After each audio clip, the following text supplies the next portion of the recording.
It has been an interesting NBA career for Andrew Wiggins, to say the least. He was touted as the next superstar after going first overall, winning Rookie of the Year, and almost averaging 24 points a game at 21 years old. He was then viewed as a disappointment and a draft bust after regressing in the following years in Minnesota. He then gets traded to Golden State, becomes an all-star, and the second best player on a title team.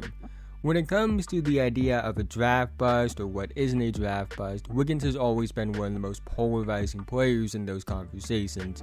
The idea is that people believe that he is a draft bust because he quote-unquote failed to live up to the hype, and to me, that's the biggest lie told about his career.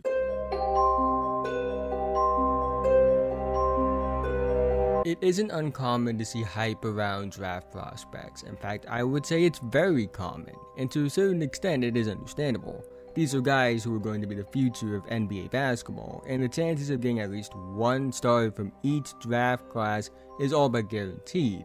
However, sometimes we get those prospects that go beyond just the standard hype. We see prospects that are viewed as generational, rare, and game-changing, and the future faces of the league. There's this idea that Wiggins was one of those prospects, but as someone who has gone back and looked at the views around Wiggins during the draft process and watched just about every game of his college career, it makes me wonder how much of this hype was actually from people who watched the games. Now, Andrew Wiggins was a good prospect on tape. I would say he was even a great prospect on tape based off what I watched in hindsight. He was incredible in high school, and he was really good in college. But the thing is, the idea of Wiggins being this major disappointment is based around not living up to this quote-unquote generational billing, when in reality, he wasn't a generational prospect. People will bring up how he was called the next LeBron or the next Kobe Bryant, but when you watch his college tape, what really is there to suggest he was the next Kobe or was the next LeBron? He wasn't a bad prospect, he was actually really good. 17.1 points per game, 5.9 rebounds per game, 1.5 assists per game, 44.8 field goal percentage, 34.1 3-point percentage, 77.5 free throw percentage, 6.5 free throw attempts per game, 56.32 shooting percentage, consensus second team All-American, Big 12 Freshman of the Year, first team All Big 12.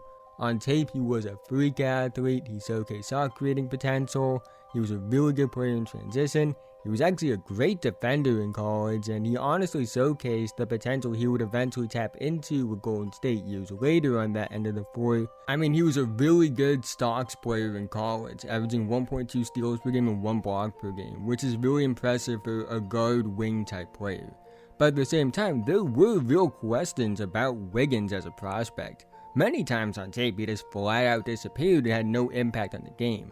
2 for 9 from the field against UTEP, 2 for 9 from the field against Oklahoma, 1 for 5 from the field against Oklahoma State, 2 for 12 from the field against Texas, 3 for 7 from the field against Texas Tech, 1 for 6 from the field against Stanford, and he also had other games where he just seemed to float and didn't feel like it had an impact. You would look up and wonder how he got 20 points because it didn't feel like he had a 20-point impact on the game. Now, that's not to say he was bad. All prospects have flaws. And he also had plenty of games that showed why he was a top-tier prospect in his class. His game against West Virginia is one of the better prospect games I've ever seen. He was clearly talented and had a ton of potential, but nothing about his tape really suggested to me he was generational, or even the best prospect on his own team. You might think this is something I would say because I know how their NBA careers turned out, and it's a hindsight thing, and it's something that you wouldn't say at the time, but I think even with hindsight, and even knowing how their NBA careers turned out, this is something that I believe is based off of what I watched on tape when they were on the floor together as teammates in college, without knowing or factoring in what they would be in the NBA. Joel Embiid was a better prospect than Andrew Wiggins. I know Embiid wasn't as productive as Wiggins on a scoring basis in college. Embiid was averaging like 10 points per game and Wiggins was averaging 17 points per game. But Embiid was playing 10 less minutes per game than Wiggins in college, and was still pretty productive in his own right. On top of that, when you watch them play alongside each other in college, you'll see what I mean. One of them is way more active, one of them doesn't disappear as much as the other, and one of them has showed more potential as far as the skills, the advancements in their game, and overall just what you look for in a number one pick compared to the other. Both of them were really good, but Embiid, despite not putting up the numbers that Wiggins did scoring-wise, just looked like the better prospect on tape. And the only reason Embiid didn't go first overall in that draft is because of a foot injury. Without that foot injury, Embiid goes first overall, and also might have a different projection because his athleticism wouldn't have been altered. He was an absurd athlete pre-injury, and that really says something considering what he is now. But that's another story for another time. The point is that Wiggins wasn't this slam dunk number one pick like people make it out to be. Not only with Embiid, but Jabari Parker was very much in the running for the number one pick at the time. Go back and read articles and even watch the 2014 NBA draft where the analysts are talking about who will be the first pick, and it wasn't like Wiggins was just penciled in at first overall. And the reason I bring all of this up is to ask a question. Is it fair to say a player has been a draft bust or disappointing in the NBA if it's because they didn't live up to expectations that weren't based off what they were as a basketball player? Because nothing about Wiggins' tape suggests that he was generational or the next LeBron or Kobe Bryant. Should he be viewed as a letdown because he didn't live up to being Kobe or LeBron just because he's athletic enough to have some highlights that look similar? I don't think so. Wiggins was a really good prospect with obvious questions on tape. He was extremely talented, but he had flaws. No prospect is perfect, but to call someone a draft bust or a disappointment because they didn't live up to expectations that were coming from people who, quite frankly, didn't watch him play or had agendas to push is ridiculous. I talked about this in my 20-minute video about Ben Simmons. Yes, my 20-minute video about Ben Simmons. There is a difference between failing to live up to realistic expectations and the media being wrong. Ben Simmons is an example of someone who clearly had the talent to be a superstar from a tools, feel, and production standpoint in college, but failed to live up to it in the NBA. And it's evident that the hype was justified because the worst possible outcome still led to All-Star selections, All-NBA selection, and an All-Defense selection. Wiggins is a different case for the most part compared to Ben Simmons.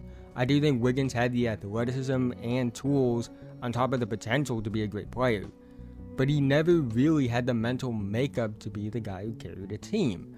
He always seemed to be content in a secondary role, where Ben Simmons was a player who had showed at every level prior to the NBA that he could carry a team, and for the most part, it looked like he wanted to carry a team. When I first started YouTube back on the old channel 4 years ago, I kind of had this bit where I called Andrew Wiggins the most frustrating, all-time great pure talent ever, because I did think he had all-time great talent and didn't come close to living up to the talent that he had.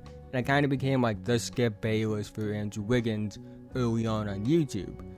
But the more I've grown as far as a basketball mind and re-watched his college tape, I'll be honest with you, I think his NBA career has been a middle-of-the-pack outcome for what he is as an NBA player. He's somebody that I think could have been a high-end star in this league, averaging 25 plus points per game, but I don't think that what his career actually ended up being is the lowest end outcome like I did years ago.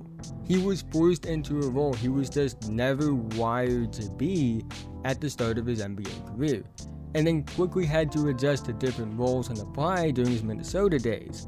He did flash some crazy potential. 6.4 free throw attempts per game in the first 3 seasons of his NBA career.